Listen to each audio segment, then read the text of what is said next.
Chapter 3 in the textbook is about root finding. So this means given a function f, how do we find an x value such that f of x equals 0, right? So that's what it means to find the root of a function, right? Or it's also called a zero of a function. Let's take a concrete example. Consider the function x to the fifth plus x squared minus 1. In one respect, it's a very nice, simple function. It's just a simple polynomial. On the other hand, it's just complicated enough to cause trouble because you may have heard that for fifth degree or higher polynomials, there's no formula for finding the roots, right? Like for second degree polynomial, there's the quadratic formula. There's also formulas for third and fourth degree polynomials, but there are no formulas for higher degree polynomials. So unless you get lucky and the polynomial happens to factor, which I don't think is the case here, then the only way to find roots is to estimate them. Now there are various ways to estimate the location of roots. So the first method we're going to talk about is called the bisection method, and this consists of narrowing down an interval on the x-axis where we know roots exist, and if we can narrow down that interval sufficiently, then we can just say the root is in that interval somewhere, and that's a good enough estimate for the root of the function. Let me just take this function as an example. Let's consider plugging in two different values for x, right? If you plug in x equals 2, then you get f of 2 equals 35. And if you plug in x equals minus 2, then you get f of negative 2 equals negative 29.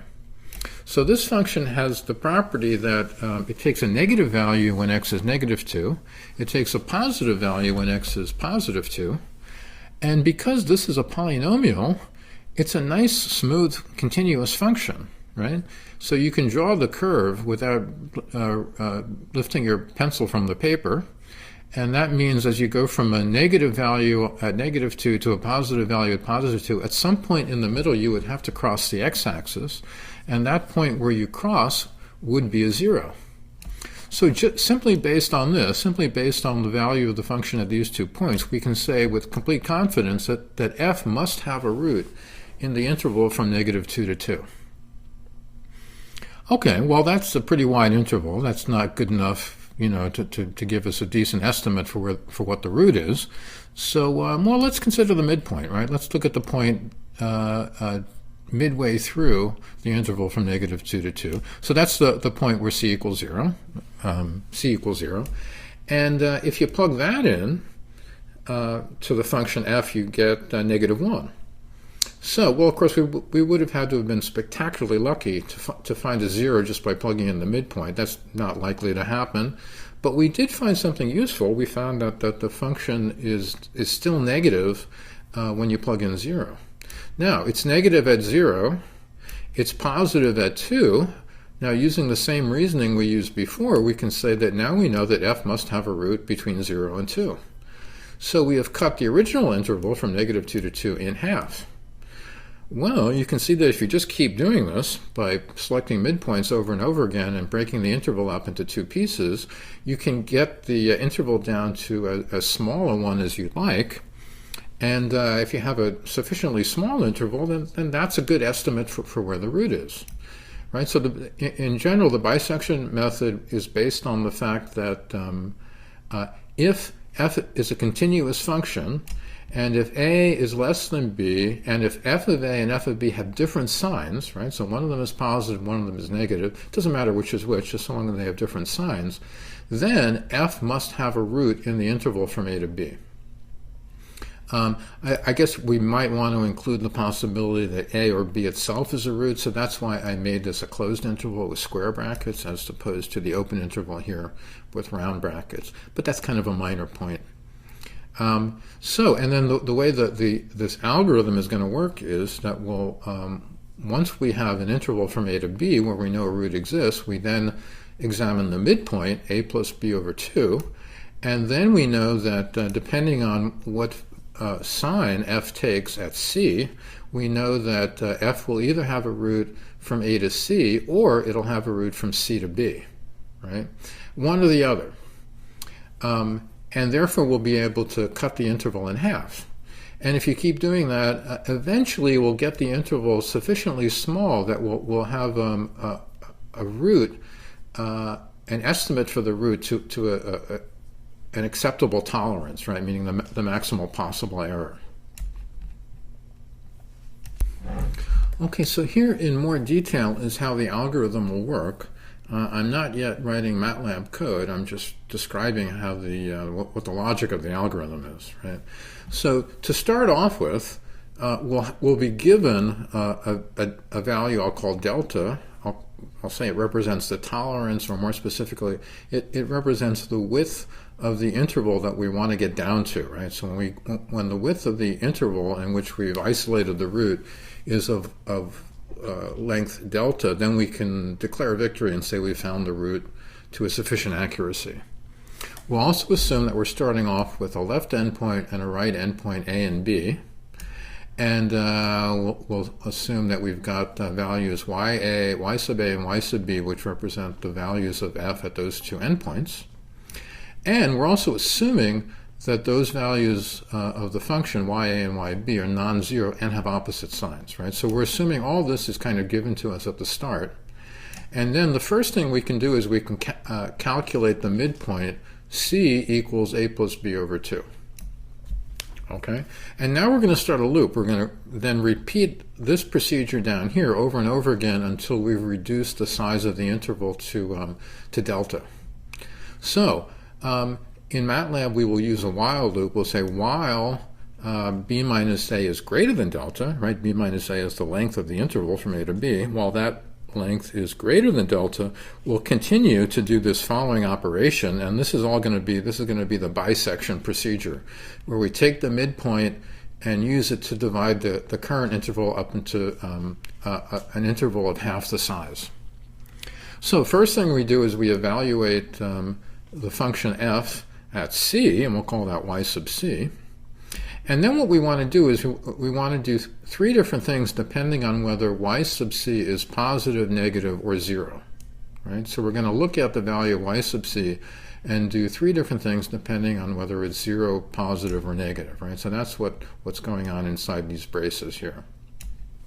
Well, if y sub c is 0, which is very unlikely, right? Very unlikely we'll get that lucky. But in that case, then we can return c as the root, right? Then we're pretty much done, and we can just return c as the answer to the question, right? And that's the root. Most likely, y sub c is not going to be 0, and in that case, there are two possibilities. It's actually less important whether y sub c is positive or negative. The main thing is, does y sub c have the same sign as y sub a? That's one possibility. Or does it have the same sign as y sub b? Because y sub a and y sub b are assumed to have opposite signs, and if y sub c is not 0, it must have the same sign as one of them, right? It must be the same sign as either y sub a or y sub c. Well, if y sub c has the same sign as y sub a, that means we can use y sub c to replace y sub a and use the point c to replace the point a, right? And then we'll split the interval up that way into the point from c to b, right? Replacing a with c. So if that's the case, we will replace a by c and we will replace y sub a by y sub c, right? We'll update the a value by c and the y sub a value by y sub c.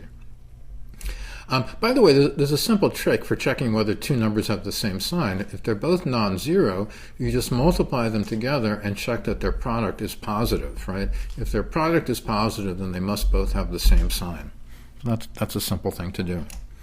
Now, if this condition is not satisfied, if y sub c does not have the same sign as y sub a, it must have the same sign as y sub b, because y sub b had the opposite sign to y sub a. So in that case, we don't have to do another if statement. We can just, in this case, just replace in the other way. We now know that y sub b has the same sign as y sub c, so we can now replace b by c, and we can replace y sub b by y sub c. So having done that, right, we've now cut the interval in half now, and now we update our c value, right? We've updated the a and b values, and now we're going to, and we've also updated the y sub a and y sub b values. Now we can update the c value, and then we can repeat the loop, right? And we repeat this loop over and over again, as I said, until the length of the interval from a to b is small enough to be acceptable, right? To represent an acceptable error, to be within the tolerance delta. Okay, what you should do now is pause the video and try to work out your own script for finding the root for the function we were looking at before with those two endpoints, a equals -2 and b equals +2, and do it with a tolerance of delta equals 0.01. That seems appropriate. And then see if you can write a script that'll implement this algorithm for that particular case, right? I'll pause the video for a few seconds and then I'll be right back.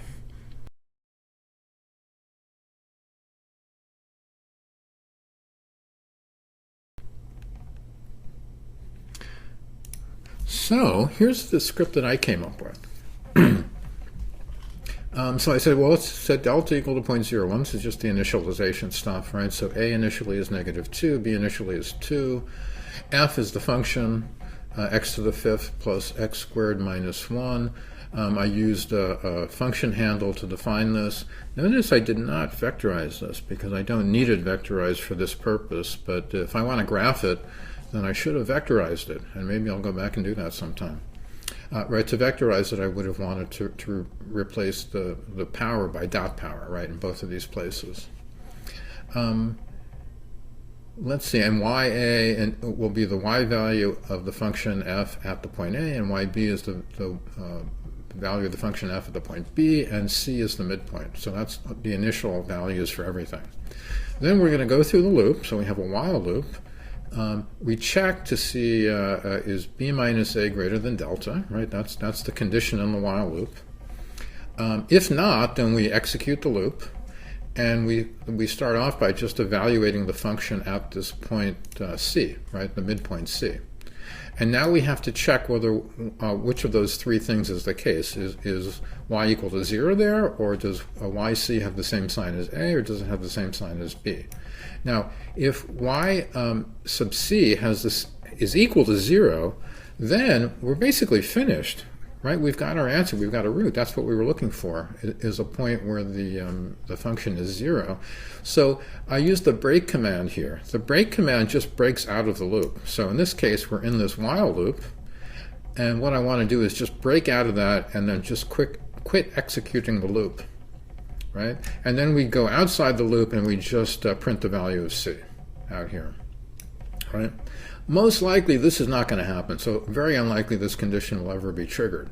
Most likely is one of the other two things will happen. So next we use an else if command to check that, well, if yc was not equal to 0, then we go on to the else if condition, and we check is ya times yc greater than 0. That would mean that ya and yc have the same sign. If that's the case, then we can replace a by c and we can replace ya by yc, right? We basically just get rid of a and replace it by c.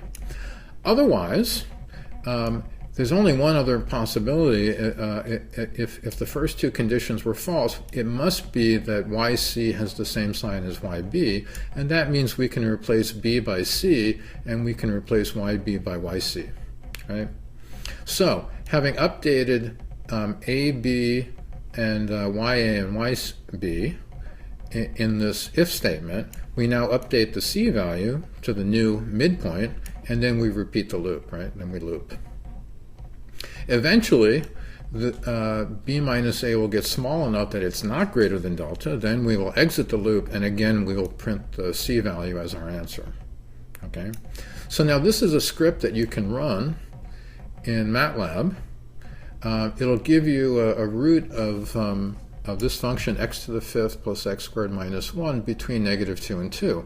Now you can tweak this script, of course, to find different roots for other functions or even roots for the same function on different locations, right? This only finds roots between negative 2 and 2.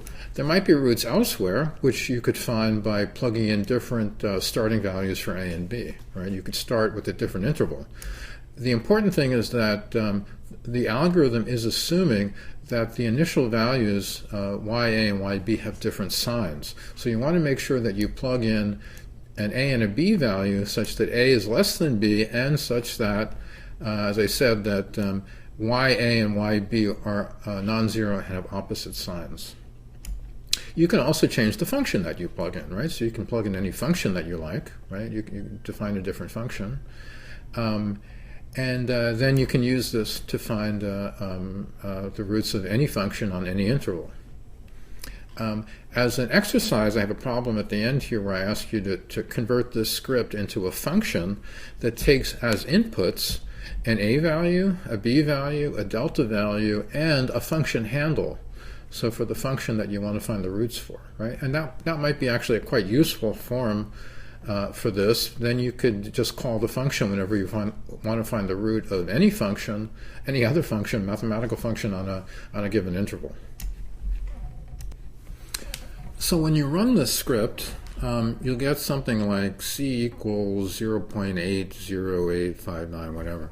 You may get slightly different values for c depending on how you implemented the algorithm, but it should be the same as what I got up to like 2 decimal places.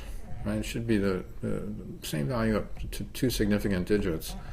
In fact, the error, the theoretical error here, is less than 0.005, and that's simply because we know there's a root in this last interval, whatever the last interval was before we broke out of the loop. We know there was a root in that last interval, and the width of that interval was only 0.01.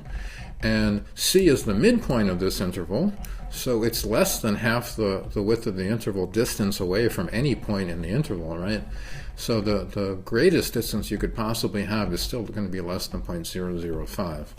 In general, this algorithm produces a root c whose error is less than 1/2 delta, right? Where delta is the width of the interval, the final interval that we exited the loop on. Now, let me caution you that this is not the only root of the function. Even on the given interval, it's not necessarily the only root. Like we started off looking at the interval from negative 2 to 2. It's possible that there are other roots on that interval itself, right? The one thing to keep in mind is that when we use this fact about continuous functions, right, that if f is a continuous function and f of a and f of b have different signs, then f must have a root in between a and b, right? That basic consequence of being a continuous function. However, it's still possible that if f of a and f of b have the same sign, it's still possible that there's a root there. So we may be missing roots when we exclude one of the subintervals, right? When we divide an interval up into 2 pieces, there may be roots in the other half of the interval too, but we don't know that for sure, so we don't investigate those, right? So this method is only going to find one root at a time. If you want to find other roots, you really have to go back and try different starting intervals, different starting values of a and b in order to maybe narrow it down initially so that you can guarantee that you'll find roots where you want them, right? So that's one drawback, you might say, of this method. Although I think that's common to all the methods we're going to look like. It does not automatically find all the roots at once. It just finds the roots that it was set on the trail of initially, right? Like initially we set it on the trail of a root between negative 2 and 2, and it finds one root there, but there may be others, and there may be other roots elsewhere, right? So you have to do some more work in order to find all the roots of a function using this bisection method.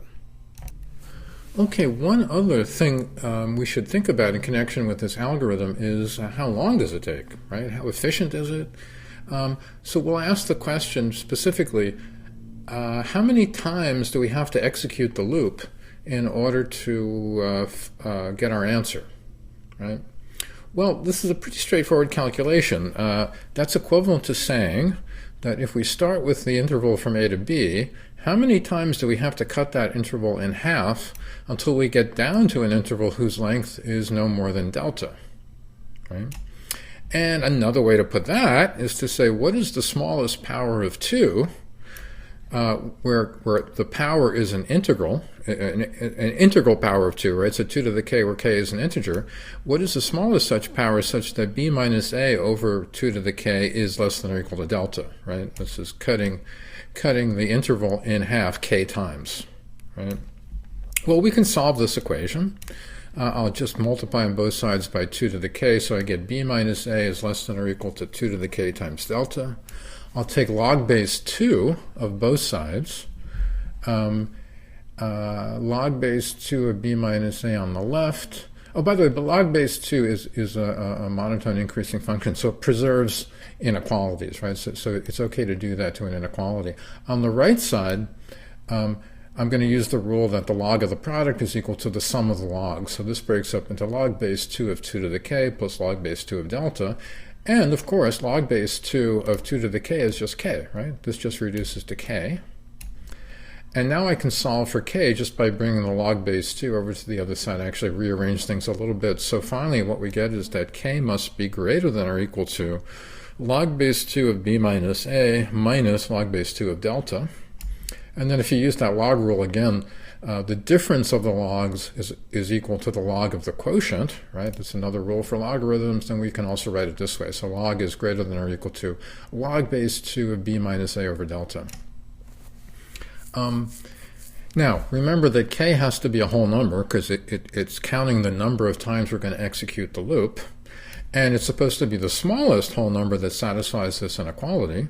And so we have a standard mathematical function for that. It's called the ceiling function. Ceiling function takes the smallest integer not less than a given quantity. And it's denoted by these weird half brackets. So you have the upper half of the bracket but not the lower half, right? The upper prong on the bracket but not the lower half. So that's the ceiling function. So here's a formula we can use for k, right? It's a ceiling function applied to these expressions that we got over here. The main thing to take away from this is that it's logarithmic in both b minus a and in delta, right? So that's pretty good. It means that if you have, you can use very large intervals and the number of executions of the loop only increases proportional to the log of the length of the interval. And also it only increases in proportion to the log of delta or minus the log of delta. Now delta is getting smaller. Delta is a small number, so the log of delta is a negative number, and therefore when you're subtracting it, it becomes positive. So as delta gets smaller, this minus log 2 of delta gets larger, and that isn't going to increase the number of iterations of the loop. But again, it only increases it proportional to log of delta. So that's pretty well behaved. That means you can increase the, or rather decrease delta to get a smaller tolerance dramatically without increasing the number of iterations of the loop very much. Right? K won't go up too much even if you decrease delta by a lot.